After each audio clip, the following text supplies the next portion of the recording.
Benjamin here from TranceFamilyUAE. We're at Industrial Avenue here at the Westin in Dubai, and we're joined by the one and only Fadi.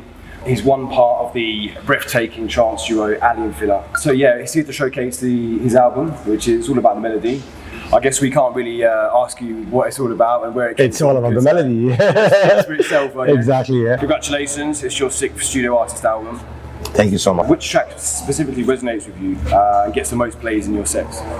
Definitely, it has to be. It's all about the melody track. Yeah. Yeah, because this track was like the start of the idea of the album. Mm-hmm. When we wrote the track, we were like, it's a beautiful track, and every time you hear it, you get goosebumps, and the track is all about its melody. So we were like, okay, let's do this concept and work on an album all about melodies, because I can see in a lot of places, like, and even genres, like people forgets about the core about the music, which is melody. And we wanted to do something to showcase and show what we can do melody wise with our sound. So the whole album is like, it's completely mixed, and we wanted people to listen to it, the whole thing, as a mixed set or whatever they call it, and just enjoy the melodies and the music in it. That's it. Show your skills with the melody and what you can do with that. Yes. Was there a particular track that took longer to get right than the others? Honestly, not. Every track was very easy to finish. This is the easiest album we worked on. So it flowed. The flow was really easy. Every track you sit on, you work, bang on, finished. It's not like other albums. There were always like some tracks like it's not right there, it's not yet finished. Yeah. But this one, we didn't have any problem with any track. We just banging a track after another, you know. Yeah, that's great when it all flows. Everything works. It was perfect. Yeah. So can you talk us through your studio setup back in Egypt? What equipment are you loving at the moment? And sort of, would you say your production knowledge is improving all the time? Well, definitely our production knowledge is improving every time, because you can never master anything about production of the music and the sound mixing, the mastering. Yeah. It's a big world, and you learn the whole time. So I can never say like I'm a master of anything. I just do my sounds, me and Ali, and we just try to do the best we can. And yeah, people say like we are mastering our sound. Thank you, but yeah, we're still learning every day. Yeah. And about like our favorite, like I would say that our favorite synthesizer, for example, has to be the Access Virus TI. Yeah, that's my favorite. I will never get the sounds from that one on anything else. Yeah. But people say like all the VSTs, blah blah blah. I love the VSTs; it's amazing tools. But the sounds from Access Virus, you can never get it from anything. No way. Yeah. We're interested to learn about life in the studio also with Ali. So when you're traveling, you must absorb so many energies, so many cultures and different sounds. And so you send that back to Ali, and he will develop on the idea, and then when you get home, you'll work together collectively, right? Yep, exactly, yeah. That's how we do it. Like we work together. Doesn't have to be that in the same studio, because I have my own studio at home. Yeah. Ali has his studio at home. So whenever we have an idea, like even if I wrote an idea, I send it to Ali, he works on it, or Ali has an idea, he sends it to me and I work on it, and so on, you know. So do you always agree on the direction of the track? Yes, definitely. Yeah. We never had this problem, never. Yeah. Because we have the same kind of like direction and the inspiration and the passion is the same. So we live together like the same. We went to the same parties. We saw the same DJs. We were inspired by the same producers. Yeah. So our sound together is like kind of the same. Yeah. Yeah. So tell us a bit about your relationship together. So obviously you grew up together. Talk us through the highs and the lows of studio life and your relationship together. Well, we have a great relationship. He's my best friend, and that's the most amazing thing about our business relationship, because we don't care about the business. We are more about friends doing something that we love, and that's it. So we never had a problem like any. Like people who makes like companies together, they always have problems. Yeah. But we are really close friends that we are beyond that part, which is really good. Yes, I mean with Ali's ear defect, God bless him, How does this change the way that you work in the studio? Sorry? So with Ali's ear defect, God No, bless him. honestly, in the studio it's fine. We don't work on a very loud sound. Yep. We don't do that, but we can still produce and work. Doesn't matter. It's not that bad. He has a problem, yes, but it's not that bad. But he needs to be cautious. He cannot travel and go to parties and the whole time be exposed to really loud music. It's not that good for him. So he would rather stay than risk it, you know. Absolutely, yeah. Better to be safe than sorry. Yeah. Especially in this kind of business. No, everywhere, like, because it happened to him in Mexico, for example. Like the sound system was really loud, Yeah. and you couldn't control it. So, yeah, it happened to him. Well, on behalf of the team, we'd love to give Ali a big shout out. You're a huge part of spreading happiness all around the world, and we want to say keep doing what you're doing, brother. And yeah, hopefully we can meet you someday. Yeah, hopefully one day. Hopefully one day. That'd be amazing. Maybe he can come to Dubai. It's not that bad flight. It's really quick. So maybe one day I'll try to get him. Judging by the reaction, I think it'd be great to get him over. I think tonight went amazing. Yeah, it was an amazing night. Amazing night. I loved it. You built up the room very well. Thank you. The crowd loved it. You knew exactly what you were doing. So yeah, I think with the success of this night, we'd love to see you over here. Yes, we'll try to do it more often. Absolutely. That's the plan. Yeah. At least like every 6 months. Yeah. So not one time a year, 2 times a year, and then we love see. that, yeah. We would love that. So we've done a little bit of digging. Thanks, Vicky Cook, by the way. Thank you, guys. We understand that you studied biochemistry in university, and you also wanted to be a chef. Oh, really? Yeah, you know about that? Wow. Yeah. So we wanted to sort of like a little bit deeper and sort of get sort of. Yeah, I love cooking, man. I love cooking. I love food. So maybe one day I'll become a chef. I mean, you never know. Yeah, it's got similarities, I suppose, because you get the ingredients. You mix the ingredients. I suppose you made finger licking trance instead. Yes, I love it. It's really cool. And my wife hates it. Yeah. Really? Yeah, she hates when I go in the kitchen. Yeah. Because I make a mess. Same, yeah. Everything goes everywhere. Yes. So, which artist do you prank the most? So, tell us some funny stories about some pranks that you've played on some of the artists. Well, honestly, there are a lot of crazy artists I've met in this scene. The craziest one has to be John Askew. He played already a couple of months ago here. Yeah. He's a really mental guy. I love him. John Askew, yeah. John Askew. He's got a particular sense of I humor, love the should guy. we say. I love him. He's a great guy. Oh, yeah. Yeah. And any pranks? I cannot say stories because maybe I cannot say it, you know. Because we're in Dubai, maybe. Yeah. So, what are some of the weirdest or funniest experiences you had as an artist and an attendee? Well, you know, as an artist, like I travel a lot. Like every week I have like 6-8 flights. Yeah. So the weirdest one was like missing a flight 4 times in the same day. No. Yeah. Thanks British Airways, by the way. It's because of them. Was bad. British Airways. It was British Airways and it was like ridiculous. I kept missing the flight because of them, not because of me, you know. Yeah. So 4 times. 4 times they thought that the plane cannot take off. Right. So 4 times a day. But I managed to get to the gig at the end. Wow. I got to the gig 5 minutes before my show. So after all of the 5 minutes before my show, I got there. finally actually. I had to fly somewhere else, take a car for 5 hours drive. Carnage. So yeah, you face this a lot. Yeah. Carnage. Wow. But I never had this one before. 4 times they canceled the flight. Wow. But never with Emirates. Never. Emirates, my favorite airline. So I mean, again, like with your music, what would you say is the most Aly&Fila track you produce? One that sort of expresses the essence of you and sort of speaks your, who you are. Well, honestly, like as you know, our sound is very known to everyone. Like a lot of people tell me, like when they listen to the first few seconds, they know it's Aly&Fila. Yeah. We have a really distinctive trademark, Yeah. which I really I'm happy with, because like That's our sound, and that's what we created for the past more than 15 years actually right now.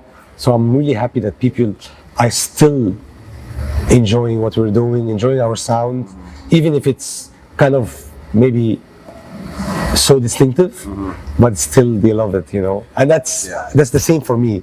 I love the sound so much. I love what we're doing. Absolutely. Even if people don't like it, I understand them that they don't like it, but You won't still, stop doing what you're doing. I love it. Yeah. That's the thing. I love the sound we were doing. So when you sort of first got into the trance sound, maybe you went out and you got a mixtape. It was a Paul van Dyk mixtape. Yeah. And you were listening to that and you just loved the sound, and I guess you took some inspiration from that. 100%. And, you can hear it from our plucks, everything, all our sound. out of all of the artists, what a great one to choose to take elements from. Man, Paul van Dyk has been a huge inspiration for us, definitely. And I'm so happy to be a great friend with him right now. Yeah. We are very close friends. I love the guy. He really respects what we achieved. He really respects what we're doing, and he supports us so much. Yeah. And we are great friends. So I couldn't believe it. Like if you told me 15 years ago you will be a good friend with Paul van Dyk, I would be like, oh, come on, man, don't. Come on, tell me something else, you know. It starts with the first step, and then all of a sudden you're there. I started like a huge fan for Paul van Dyk. I was like a proper fan, watching him like, wow. Yeah. Like watching everything he does. I was like, wow. And now we are great friends. So yeah. Wow. It's mad where life takes you when you have such a strong vision and passion for something that definitely, you're just totally drawn to. Yeah, you never know where it will take you. There's no other way to go. Yeah. What would you say actually bugs you about the trance scene? What would you change for the better to make it a more complete, harmonious scene? Well, I'll tell you something. The trance scene is really good. I love how the trance scene is. There are a few things that could change. Maybe the problem is like for example, like when we do our own events as Future Sound of Egypt, people are expecting certain names. If we gamble a bit and put some new acts, they're like, who are this, blah blah blah. It doesn't help the sales of the tickets, for example, for the event. So they always want to have like the big acts. Yeah. And a lot of promoters are doing the same. So I would say, if you trust a brand, just trust it and support it, you know. Yeah. That's the main issue I have right now, because there are a lot of great acts coming up in the trance scene right now. They need the support. And I think it's firing through one channel, so it's hard to discover new, fresh, sort of like groundbreaking material that's just cut above maybe some of the stuff that's just pouring through. Yes. Yeah. There's a lot of like, in my opinion, like really okay stuff in the scene, like musically, like tracks and stuff. But it's a taste thing. Yeah. I maybe I don't like it. Other people will like it. So it is a taste. Subjective. Yeah, exactly. And now there are always like, I've been in the trance scene for more than 15 years. I've seen the waves. Like I've seen the waves of EDM coming in, taking over, and being so big. Now EDM is like bye bye, and now it's techno, which I'm happy with, because there is a lot of good techno stuff. There's a lot of great stuff. Techno and the melodic techno and the progressive house and all. Like we are doing that with UV, part of FSOE, and I love it so much, and I'm happy for their success. Yeah. But also you can see that it's being commercialized. Yeah. So I have to say, like, for all the trance fans, it's a wave. People sometimes are like, okay, they want something new. They go to something new. They take it, and then they come back again. So it's a wave. It's a circle. It goes back again. It always goes back to trance. It always goes back to trance. So I mean, you love, I know you're into Solomon. All the guys, Tale of Us. Oh, love these guys. And I think with the and Dixon, all these guys are. With the techno, I think there's just so much, dynamic range. There's so much we can squeeze into that that it's just great that you can go to that and sort of like come away from trance. I love to just. Oh man, exactly. Yeah, I agree with you, because I would tell you, like, the wave that the techno scene has right now is the same exact wave trance had in the 1990s. Yeah. It's the same exactly. Definitely. The same hype. And the only difference is that we have social media right now that even makes it even stronger and bigger. Yeah. But it's the same wave. And I'm telling you now, like this wave will stay there for a while and then will go down for sure. But the big acts, the ones that are pushing that sound forward, will stay there and will have a great career anyways. Yeah. You know? But definitely like a lot of the sound that is being commercialized won't be there in 2 years. Like all the techno sound, you know, that has no just a kick and a bass line, will disappear. Yeah. If it doesn't have any substance, like no, it won't survive. Absolutely. But they are having a great time right now. They are, They are enjoying, especially all the female DJs. They have a good time, which fair enough. Great job. To each their own. Nothing against the female DJs. Well done. Yeah. Can you tell us a track that holds the strongest emotion for you and describes a certain time in your life? It has to be Lost Language by us. Language. This track describes like the time we really kind of did the breakthrough. Yeah. Yeah. This was like kind of our breakthrough. Yeah. Yeah. So I will always remember that track, that time when like Armin van Buuren was, for him, this track was so big for him, and he was even crying when he was playing it, and things took off since then. It still sounds really new now. So I actually played Lost Language in my set on the end of year countdown. Oh, really? I played Lost Language, nice. that just melts me. It sounds really crisp, really new. I know. It really I know. It's still when I played, I was like, wow. It was really good. Well done. It was well done. Even today, Yep. There's no question asked about that. Thank you. So people describe trance as a way of life. It's a universal and therapeutic frequency, and the power that it has to just connect people and just help them in a time of need. I mean, what would you say is your interpretation of trance and its power to transform minds around the world? Well, I see the connection that trance has from like the fans worldwide. Like people, they get to know each other because of trance music from all over the world. Like from Argentina, from Thailand, from Australia, from the US, from here, from Egypt. They get to know each other because of trance music, and it's connecting them. Like whatever your background is, it doesn't matter.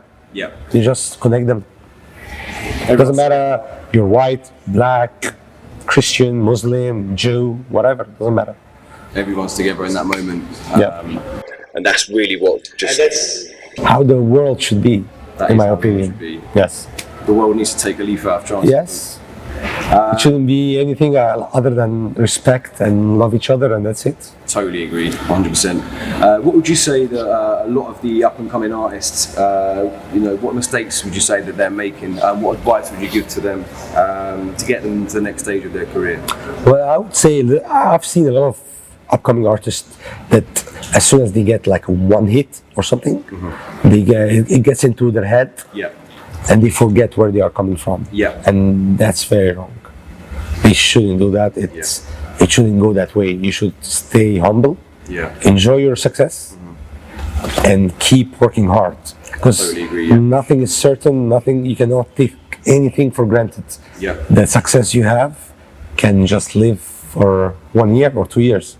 It's limited, yeah. So the hard thing is to keep your success for a long time. Absolutely. That's the hard part. Yep. You've got a flight to catch. Time's running out. We would love to stay here and chat to you all through the morning. So we would love to have you back here again soon. I promise. It's lovely to have you here. Your set was amazing. You built the crowd up very well. Thank you so much. We expected nothing less than a pure melodious adventure from you. Thank you. We wish you all the success with your future releases, your future events, and we love you and we look forward to seeing you again. Thank you, bro.